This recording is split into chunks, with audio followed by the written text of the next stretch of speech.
Let us go then, you and I, when the evening is spread out against the sky like a patient etherized upon a table. Let us go through certain half-deserted streets, the muttering retreats of restless nights in one-night cheap hotels, and sawdust restaurants with oyster shells, streets that follow like a tedious argument of insidious intent, to lead you to an overwhelming question.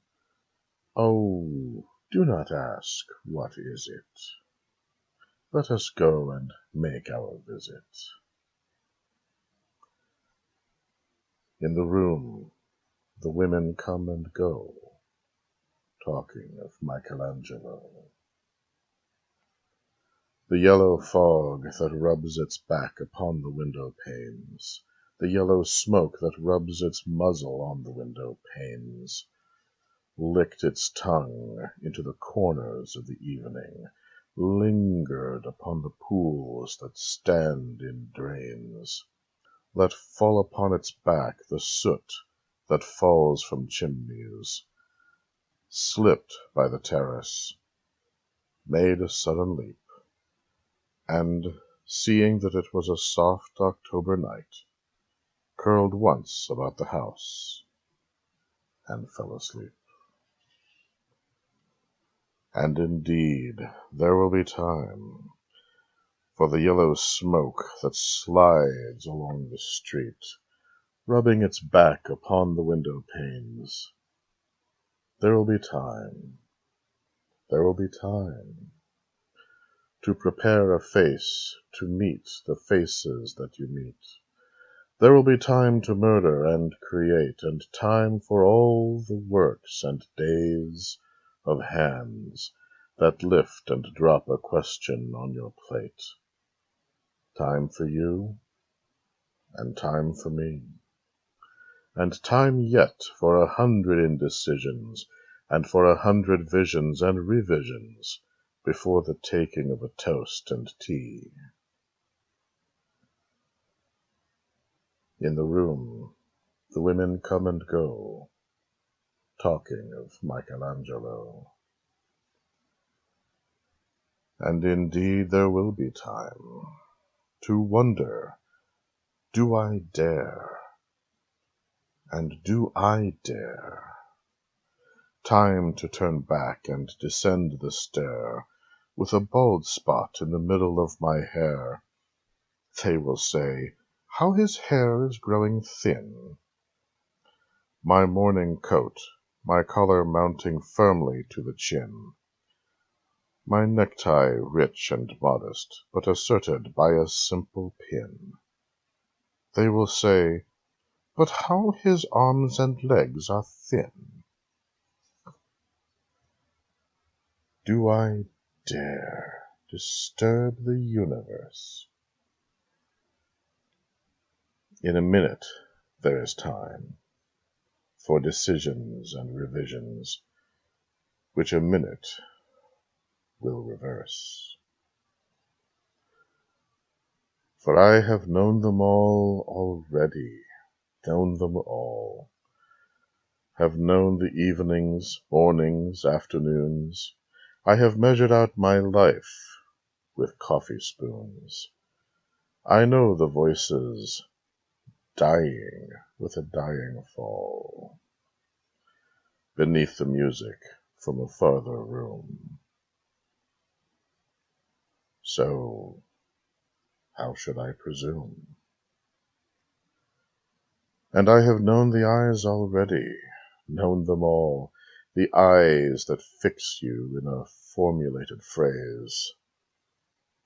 And when I am formulated, sprawling on a pin, when I am pinned and wriggling on the wall, then how should I begin to spit out all the butt ends of my days and ways? And how should I presume? And I have known the arms already, known them all. Arms that are braceleted and white and bare, but in the lamplight downed with light brown hair. Is it perfume from a dress that makes me so digress? Arms that lie along a table, or wrap about a shawl. And should I then presume? And how should I begin? Shall I say, I have gone at dusk through narrow streets and watched the smoke that rises from the pipes of lonely men in shirt sleeves, leaning out of windows? I should have been a pair of ragged claws scuttling across the floors of silent seas. And the afternoon, the evening, sleeps so peacefully,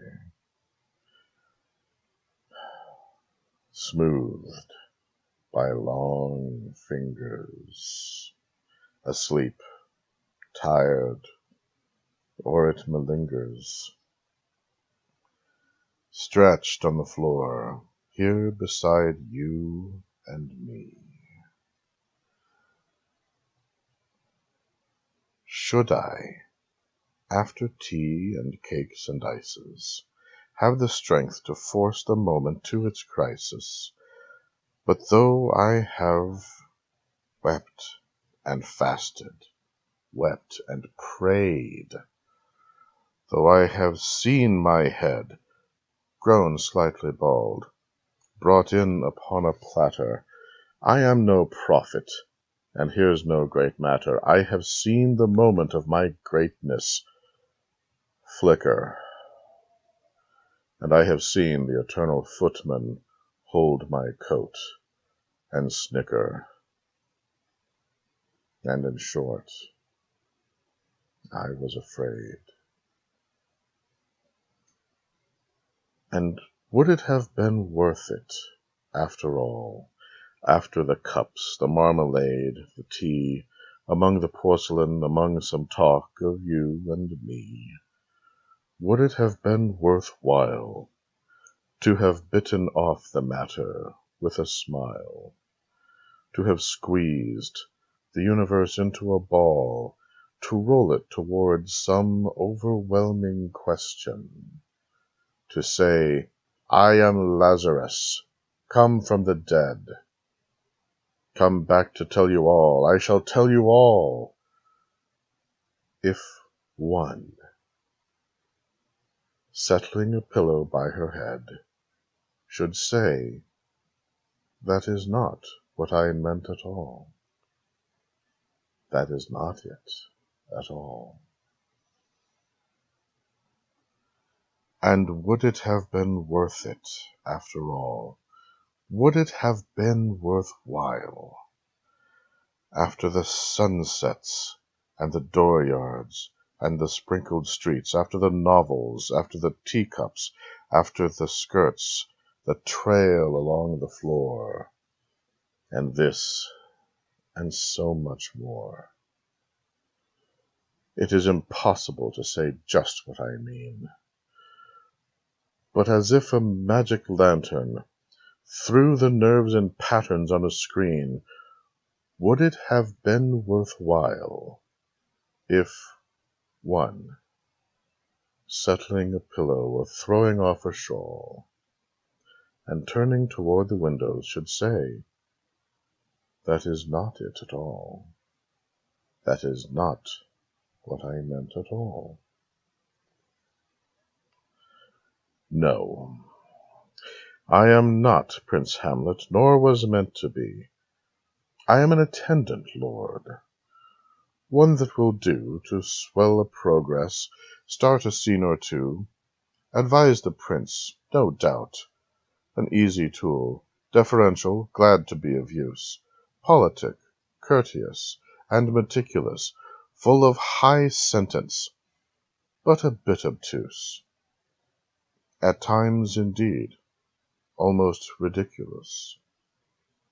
almost, at times, a fool. I grow old. I grow old. I shall wear the bottoms of my trousers rolled. Shall I part my hair behind? Do I dare to eat a peach?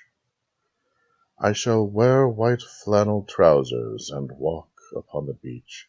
I have heard the mermaids singing, each to each. I do not think that they will sing to me. I have seen them riding seaward on the waves, combing the white hair of the waves blown back, when the wind blows the water white and black. We have lingered in the chambers of the sea, by sea-girls wreathed with seaweed red and brown, till human voices wake us, and we drown.